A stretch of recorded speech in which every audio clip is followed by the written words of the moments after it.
Hello, this is Dr. Grande. Today I'll be analyzing the case of Corey Burke. First, I'll look at the background of this case, move to the timeline of the alleged crime, then offer my analysis. Corey Lizette Burke was born on October 25, 1991, and lived in Seattle, Washington. In 2014, she graduated from the City College of New York with a bachelor's degree in English literature and history. She worked for a few places before getting a job in 2019 with the private aerospace manufacturer and spaceflight services company Blue Origin in Kent, Washington. She was a training program manager. At some point, Corey married a well-known transgender writer named Samantha Lee Allen. Some people view Corey and Samantha as a lesbian power couple. Corey lived with her father, Timothy, in a 1,400-square-foot, three-bedroom house on the 9200 block of Spear Place in Seattle, Washington. The house was purchased in June 2023 for $830,000. Timothy had physical health issues and rarely left his residence. It's not clear what the living arrangement was between Corey and Samantha, but neighbors told the media they had never seen Samantha at the house on Spear Place. Now moving to the timeline of the alleged crime. On November 5, 2024, which was Election Day, neighbors of Corey and Timothy called 911 after witnessing Corey smash windows in the house on Spear Place. When officers arrived just after 8 p.m., they found 33-year-old Corey Burke outside the house. She had blood on her face and appeared to be disoriented. Corey told the police that she was sick, had not eaten, and denied using substances. The police asked for consent to search the house, but Corey refused. She insisted there was no one inside. Corey could not explain why there was blood on her or how she had broken the windows in the house. She requested medical attention and was taken to a nearby hospital. Officers entered the house anyway to conduct a welfare check on 67-year-old Timothy Burke. They found his body in the basement. Timothy had been the victim of a brutal attack. He had blunt force trauma to his head, and there were bite marks on his back. An autopsy determined he died from a combination of severe blunt force trauma, puncture wounds, and asphyxiation. A silver and blue ice axe with blood on it was found in an upstairs living room.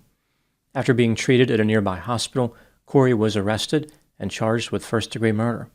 Here is the story that Corey Burke told the police about what happened that evening. Timothy insisted that the lights in the house remain on, which made Corey unhappy. They argued about the lights, and Corey decided she needed to do something about her father. She went upstairs and retrieved the ice axe, walked to the basement where Timothy was, and confronted him. At this point, Corey initiated a brutal attack. She tripped her father, bit him, and attempted to strangle him with her hands and with the axe. Apparently, she was not getting the desired result. Corey took the axe and repeatedly struck her father with both the blunt and sharp ends. At some point during the attack, one of Timothy's lungs was punctured. Corey remained with Timothy until he stopped breathing. After killing her father, she went upstairs and smashed several windows in the house. This, of course, is what caused the neighbors to call 911. At the time I'm making this video, Corey maintains the presumption of innocence. Now moving to my analysis. Corey made a number of bizarre statements to the police and demonstrated strange behavior.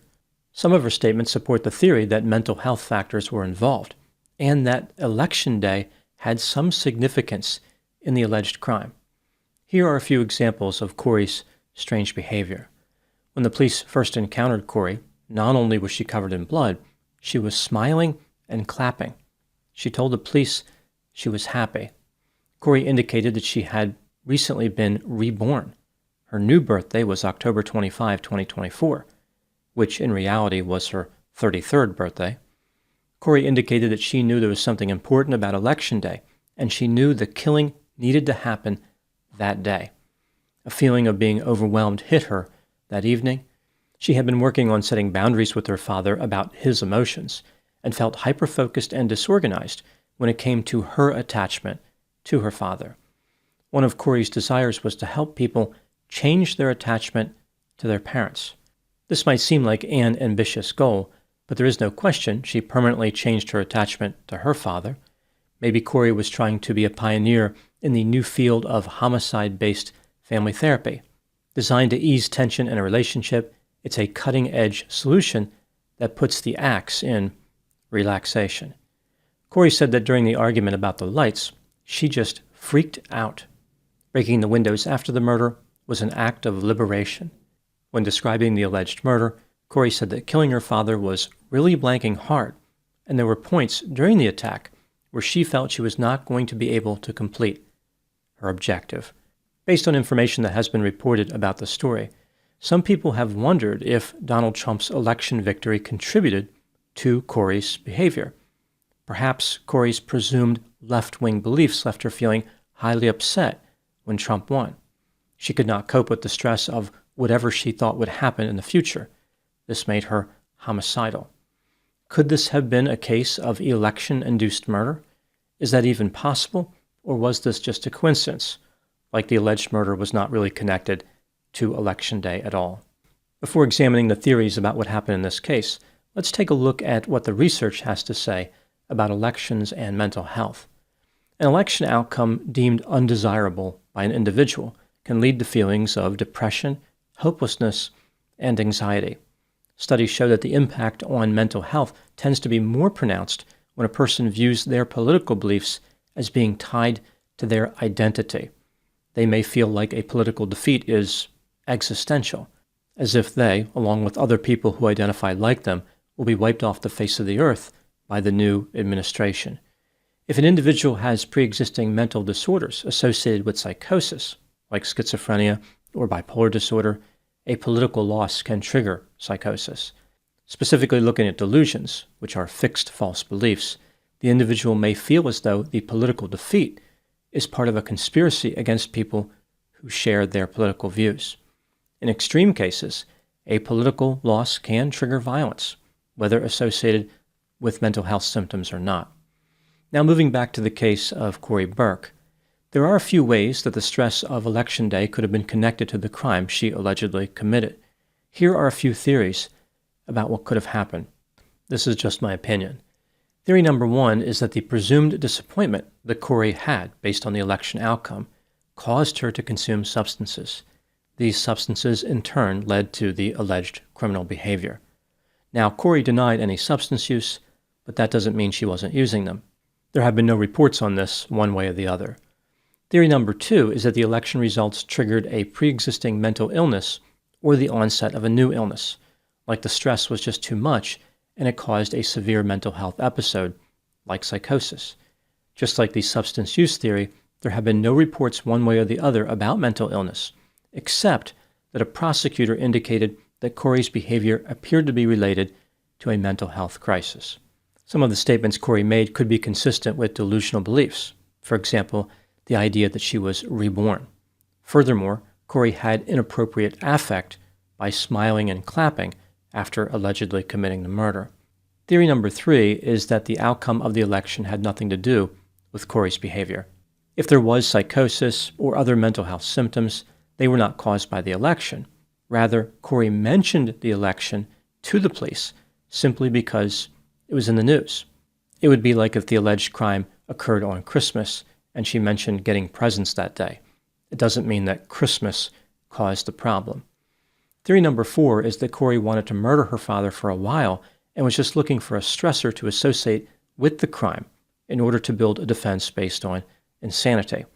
The election outcome going in a direction opposite of her presumed beliefs seemed like a good choice. This was an opportunity she could not pass up. Corey thought that it would be believable because so many people she associated with were shocked by the outcome. This is kind of like a scenario where a person commits shoplifting in a retail store during a power outage. They didn't enter the store with the intent of shoplifting, but they saw an opportunity when the lights went out. With all this in mind, how would I rank these theories from most to least probable? I think the most probable theory is number three. There was a mental health episode, but it was unrelated to Election Day. Then I would go with theory number two. The stress of the election contributed to a mental health episode. After that, theory number one, substances were involved. And finally, theory number four, Corey mentioned the election outcome to build a defense. Again, there's no way to know what actually happened, We will have to wait and see what happens as the case moves through the court system. Now moving to my final thoughts. Donald Trump's victory in the presidential election has led to strong reactions by many of his opponents. Some people have described these reactions as meltdowns. This has been particularly evident among certain members of the media who expressed difficulty processing the defeat.